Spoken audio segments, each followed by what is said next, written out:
नमस्कार मित्रों, हमारी सीरीज चल रही है एपिसोड नंबर 15 की, जिसमें हम बात कर रहे हैं भृगु संहिता की। भृगु संहिता के अंतर्गत आज हम बात करने जा रहे हैं कन्या लग्न के षष्ठम भाव में चंद्रमा स्थित हो तो उसके क्या फलादेश होंगे। प्रथम भाव में 6 नंबर का मतलब होता है कन्या लग्न, और कन्या लग्न में चंद्रमा एकादश भाव का स्वामी होता है। एकादश भाव का स्वामी होकर जब यह अपने स्थान से अष्टम स्थान और कुंडली के षष्ठम स्थान में स्थित हो जाता है तो यह नेगेटिव फल प्रदान करने वाला बन जाता है। देखिए, इसको कहते हैं षडाष्टक योग, छठे और आठवें का संबंध। यहाँ से गिनेंगे तो 1 2 3 4 5 6 7 8, यहाँ से आठवां, और यहाँ से यदि गिनेंगे तो 1 2 3 4 5 6, यहाँ से छठा।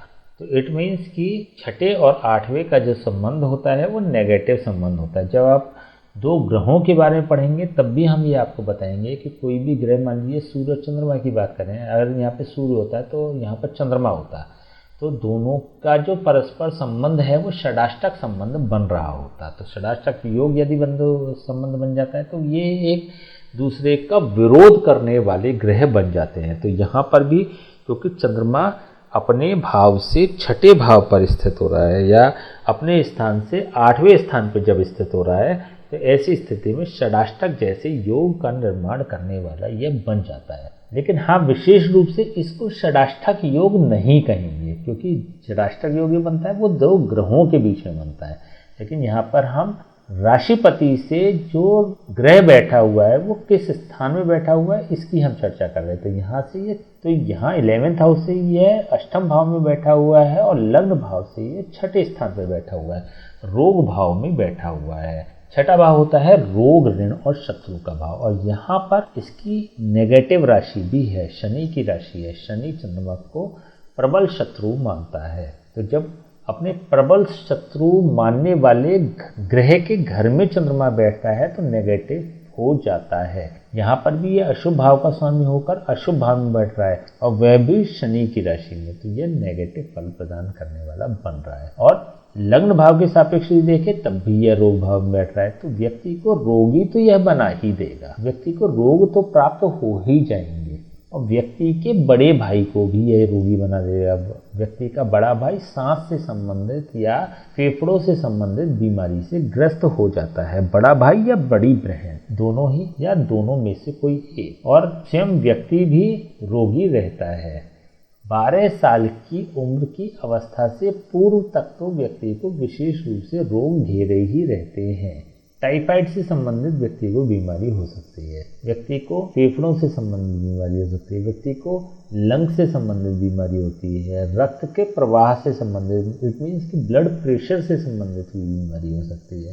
तो ये चंद्रमा के विशेष रूप से रोग होते हैं जिनकी हम चर्चा कर रहे हैं। WBC जो श्वेत रक्त कणिकाएं होती हैं वो चंद्रमा रिप्रेजेंट करता है।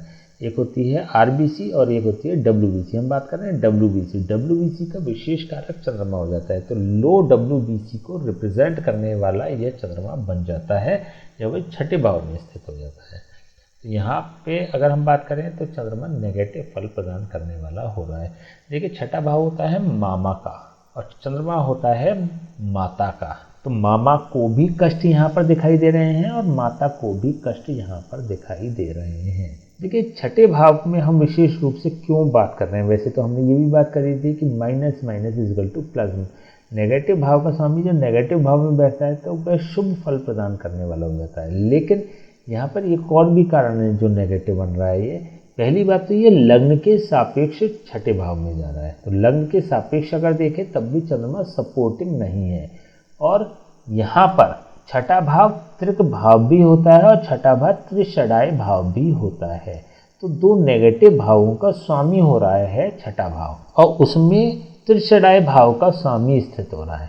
तो यहाँ पर पूर्ण रूप से छठा भाव तो डैमेज हो ही रहा है। रोग, ऋण और शत्रु तीनों से व्यक्ति परेशान रहेगा। ऋण हो जाएंगे व्यक्ति पे, रोग हो जाएंगे, रोग के कारण ऋणी हो जाएगा व्यक्ति। तो यहाँ पर ना तो चंद्रमा शुभ हो रहा है, इट मीन्स की पैसे की स्थिति बहुत अच्छी नहीं दिखाई दे रही है, नेगेटिव ही स्थिति दिखाई दे रही है, और उस पर कर्जे भी रहेंगे। नौकरी की परिप्रेक्ष्य में अगर देखें तो व्यक्ति को नौकरी से संबंधित भी परेशानियां रहेंगी, क्योंकि यहाँ पर छठा भाव का मतलब नौकरी का भाव या कंपटीशन का भाव या प्रतिस्पर्धा का भाव पूर्ण रूप से डैमेज हो रहा है। तो व्यक्ति को नौकरी तो प्राप्त नहीं होगी। हाँ, बिजनेस से वह गुजारा कर सकता है। तो बिजनेस कैसा होगा, यह गुरु दिखाएगा। जब हम कन्या लग्न में गुरु की बात करेंगे तो हम बिजनेस की बात करेंगे। लेकिन यहाँ पर अगर नौकरी की स्थिति दिखाई दे तो व्यक्ति नौकरी नहीं कर पाएगा, या परिस्थितियाँ ऐसी रहेंगी कि नौकरी में उसको व्यवधान उत्पन्न हो या परेशानियाँ पैदा हों। चंद्रमा की यहाँ से सीधी दृष्टि द्वादश भाव पर भी है। द्वादश भाव अगेन हमने बताया था कि 6, 8 और 12 तीनों ही भाव त्रिक भाव होते हैं। तो त्रिषडाय भाव में बैठकर, एक त्रिक भाव में बैठकर जब ये 12th हाउस पर दृष्टि दे रहा होता है तो यह अगेन नेगेटिव फल प्रदान करने वाला होता है। 12th हाउस होता है सांसारिक भोगों को भोगने का भाव, और यही मोक्ष का भाव भी होता है, मोक्ष भी प्रदान करने वाला होता है। तो यहाँ पर चंद्रमा की जो स्थिति है वह यह तो दिखाई दे रही है कि व्यक्ति सांसारिक भोगों को भोग भी नहीं पाएगा। तो या तो रोग की स्थिति हो सकती है, या कर्जे की स्थिति हो सकती है, या अन्य कोई कारण हो सकता है जिसकी वजह से वो व्यक्ति इन भोगों को प्राप्त नहीं कर पाएगा। चंद्रमा होता है चतुर्थ भाव का कारक।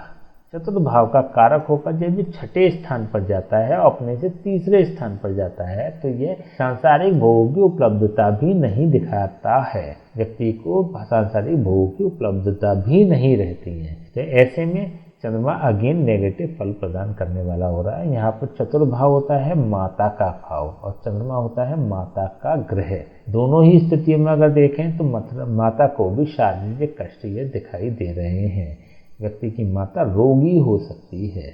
ऐसी स्थिति में यदि शनि भी कुंडली में उच्च का हो जाए, या मित्र राशि में हो जाए, या मूल त्रिकोण राशि में हो जाए, या फिर किसी भी स्थिति में बेहतर स्थिति में यदि पहुंच जाता है शनि, तो यह चंद्रमा को और ज़्यादा पीड़ा पहुंचाने वाला हो जाएगा। तो यहाँ पे हमें ये भी देखना है कि शनि की स्थिति क्या है। कुंडली में शनि कमज़ोर है कि शनि पावरफुल है। यदि पावरफुल है तो चंद्रमा और पीड़ित होगा, और कमज़ोर है तो चंद्रमा कम पीड़ित होगा। कुल मिला के अगर बात करी जाए तो चंद्रमा पीड़ित है। 6ठा भाव पूर्ण रूप से डैमेज है। चतुर्थ भाव के भी बहुत विशेष फल प्राप्त नहीं हो रहे हैं, और द्वादश भाव के भी शुभ फल प्राप्त नहीं हो रहे हैं। सभी स्थितियों में अगर देखें तो यह चंद्रमा नेगेटिव फल प्रदान करने वाला बन रहा है। ऐसे में क्या उपाय हो सकते हैं इसके? एक सरल उपाय यह हो सकता है कि इसको 9th हाउस में मूव करा दिया जाए।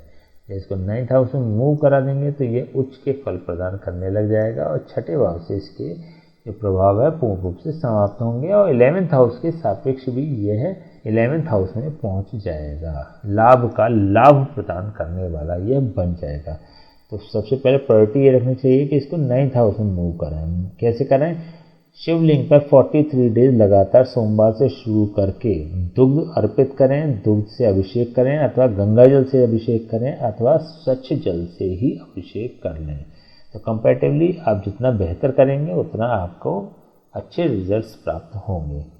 दूसरी स्थिति क्या कर सकते हैं आप कि 43 डेज लगातार चावल मंदिर में देना शुरू कर दें, जिससे कि ये 9th हाउस में मूव हो जाएगा। तो इन दोनों में से कोई भी एक उपाय अगर आप करते हैं तो ये 9th हाउस में मूव हो जाएगा।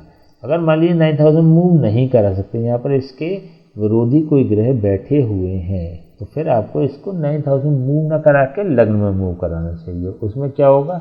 गले में चंद्रमा का यंत्र चांदी की धातु में बनवाकर धारण कर ले। किसी ब्राह्मण से इसको अभिमंत्रित अवश्य करा लें, जिससे कि ये पॉजिटिव फल प्रदान करने वाला बन जाएगा। तीसरा उपाय क्या हो सकता है?